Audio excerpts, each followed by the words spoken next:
కీర్తనలు 38:4 మనం చదువుకుందాం. నా దోషములు నా తల మీదుగా పారి పొర్లినను, నేను మోయలేని బరువు వలె అవి నా మీద మోపబడి ఉన్నవి. ఇంగ్లీష్లో కూడా ఒకసారి చూసుకుందాం. My guilt has overwhelmed me like a burden too heavy to bear. Wow! Guilt అంటే ఏంటి? ఒక వ్యక్తి ఒక పాపము చేసినప్పుడు ఒక గిల్ట్ ఏర్పడుతుంది. మనము దేవుడికి ఏదన్నా ఇవ్వాలనుకున్నప్పుడు ఇవ్వలేనప్పుడు ఒక గిల్ట్ ఏర్పడుతుంది. సో అపవాది మన హృదయంలో ఒక గిల్ట్ని క్రియేట్ చేస్తాడు. చాలామంది పాపములు విడిచిపెట్టలేక వాళ్ళలో వాళ్ళు సతమతం అవుతూ ఉంటారు. So when you think about your past, you will have that guilt. అయ్యో, నేను పాపం చేశాను, నేను పడిపోయాను, నేను దేవుడి దగ్గరికి రాలేను. So your guilt will stop you not to come to God.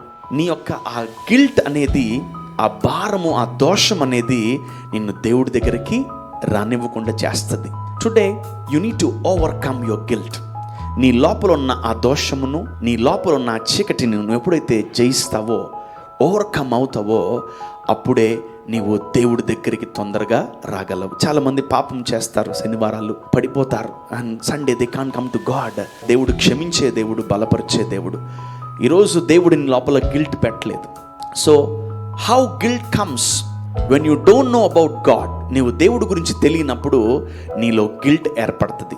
అపవాది ఆ గత పాపాలను తీసి నీ జీవితాన్ని ఎక్కువగా ఇబ్బంది పెట్టి నిన్ను శోధిస్తూ ఉంటుంది.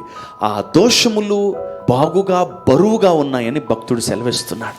Your guilt will make your heart heavy.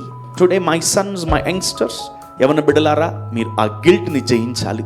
ఆ స్పిరిట్ ఆఫ్ గిల్ట్ ఎప్పుడైతే నీ జీవితంలో నుంచి తొలగింపబడుతుందో, నీవు దేవుడి దగ్గరికి సంతోషంగా రాగలవు, నీవు దేవుడితో సంతోషంగా ఉండగలవు. God bless you. ఆమేన్.